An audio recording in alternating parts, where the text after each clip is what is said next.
अस्सलाम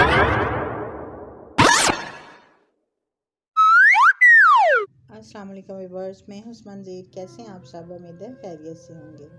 मैं आपको अपने यूट्यूब चैनल डाइजेस्ट वर्ल्ड में खुशामदीद कहती हूँ। आज हम पढ़ने जा रहे हैं सबा तहरीम का अफसाना शक्ल सूरत। तो आइए शुरू करते हैं। जब मैं पैदा हुई तो रंगत देखकर सब रिश्तेदारों ने कहा, हुरा बीबी पैदा तो रहमत हुई है, लेकिन है ज़रा पक्के रंग की। बस अल्लाह नसीब अच्छे करे। माँ ये सब सुनकर सोच में पड़ गई, क्या रहमत भी पक्के या कच्चे रंग की होती है? रहमत तो बस रहमत होती है और मिलती भी नसीब वालों को है। 2 भाइयों के बाद मैं यानी फजीलत पैदा हुई थी। गहरे सांवले रंग की वजह से मुझे हमेशा तंज और तल्ख लहजों का सामना करना पड़ा था। माँ बताया करती थी मेरा रंग दादा अब्बा जैसा था, गहरा सा सांवला। जब स्कूल जाना शुरू किया तो अक्सर स्कूल की लड़कियां मुझे कालो कालो कहकर तंग करती थी। लड़कियां तो लड़कियां, मेरी उस्तानी भी किसी से कम ना थी। सब लड़कियों के सामने काली कहकर डांटती, गोया मेरी शख्सियत, मेरी पहचान, मेरी गहरी सांवली रंगत बन चुकी थी। मेरा नाम अब फजीलत बीबी से बिगड़ कर काली पड़ चुका था। घर में भी अब सब मुझे काली कहकर ही पुकारते थे, सिवाय मेरी माँ के। बस एक वो ही थी जो मुझे मेरे पूरे नाम से पुकारा करती थी, फजीलत फातिमा बीबी। जब भी माँ मेरे पूरे नाम से मुझे पुकारती तो मुझे कोई अनहोनी शख्सियत होने का एहसास होता था, लेकिन ये फसूं चंद लम्हों का ही होता था। जैसे ही मुझे कोई काली कहकर पुकारता तो मैं वापस अपने हकीकी किरदार में आ जाती।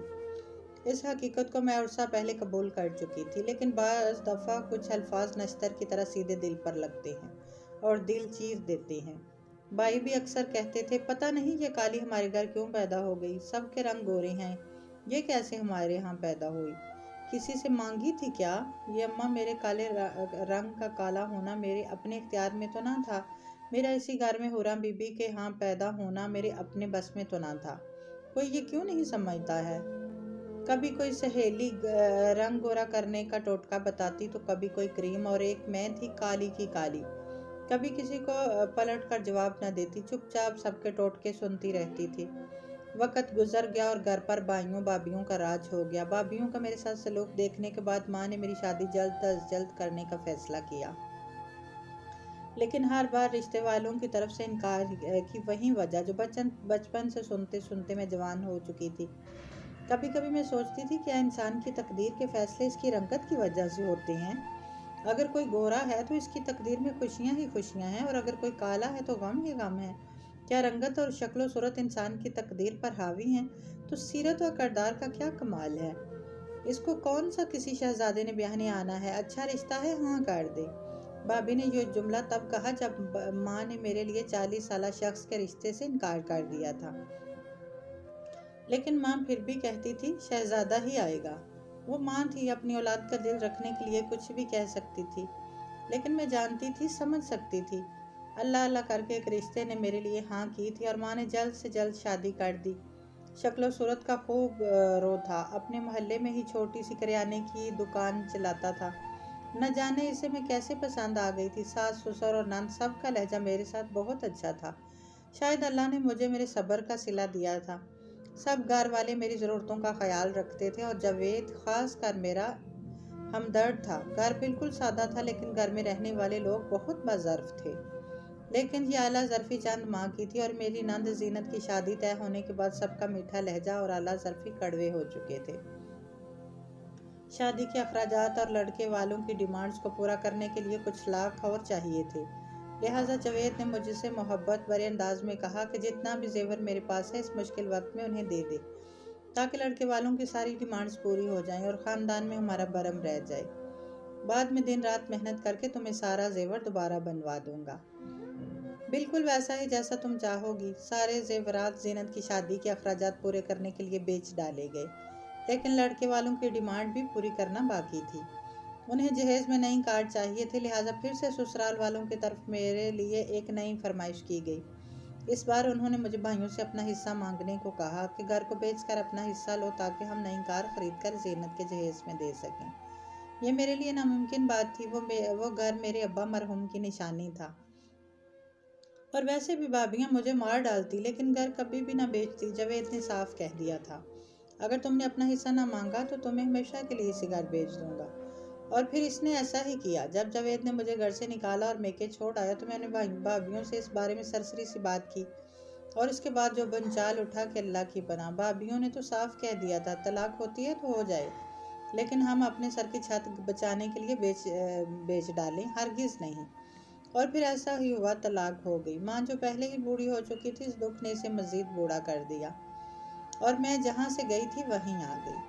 कुछ अर्सा बाद किसी जानने वाली से मालूम हुआ कि जावेद ने यह सब जानबूझकर किया था, सिर्फ जेवर और पैसा हथियाने के लिए, वरना लड़के वालों की तरफ से ऐसी कोई शर्त ना रखी गई थी। वो तो सादगी से शादी करना चाहते थे। फजीलत फातिमा बीबी जिस वहम में अभी तक जी रही थी कि इसकी किस्मत कैसे इतनी अच्छी हो सकती थी, वो सच में एक वहम ही निकला। अब वो हकीकी दुनिया में वापस लौट आई थी। पहले इसे काली रंगत की वजह से ताने मिलते थे, अब मनहूस और तलाक याफ्ता होने के ताने भी मिलने लगे थे। भाभीियों को मुफ्त में एक काम वाली मिल गई थी, घर के काम करने के लिए भी और इसके बच्चे संभालने के लिए भी। माँ ये देख देख कर जलती बूढ़ी जान अब बेबस थी, लेकिन माँ ने फिर से मेरा घर बसाने की तैयारियां शुरू कर दी थी।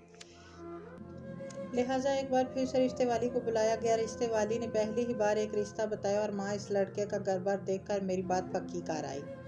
इसी जुम्मन तुम्हारा निकाह रख दिया है, और निकाह के साथ ही रुखसती। माँ ने अचानक ही ये खबर मुझे सुनाई तो फिर से दिल ने वहम पालने शुरू कर दिए। न जाने इस बार किस शय की कुर्बानी देने लगी हूँ मैं। ये लोग भी जावेद और इसके घर वालों की तरह होंगे। वहम और बुरे ख्यालात फिर से दिल का घेराव करने लगे थे। दुल्हन का कमरा बहुत खूबसूरती से सजाया गया था। हर तरफ ताज़ा गुलाबों की महक आ रही थी।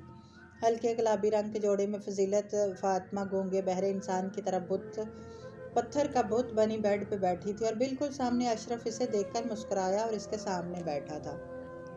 मेरी बीवी 1 साल पहले मुझे छोड़कर चली गई थी और बच्ची भी मेरे हवाले कर गई थी।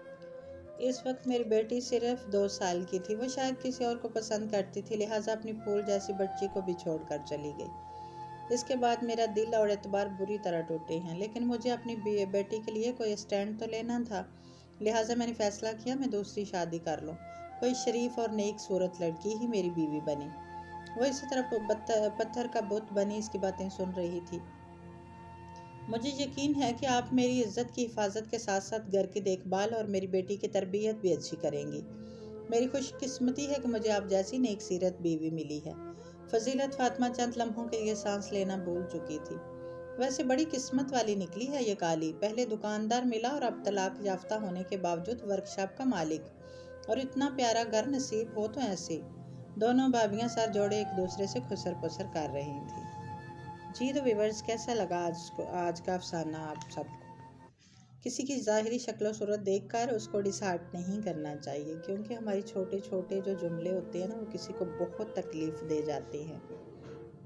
इसीलिए हमें कोशिश करनी चाहिए कि किसी की दिल आज़ारी ना करें। ओके, तो नेक्स्ट मिलते हैं एक और ख़ूबसूरत से अफसाने के साथ। तब तक के लिए अपना ख्याल रखिएगा। अल्लाह।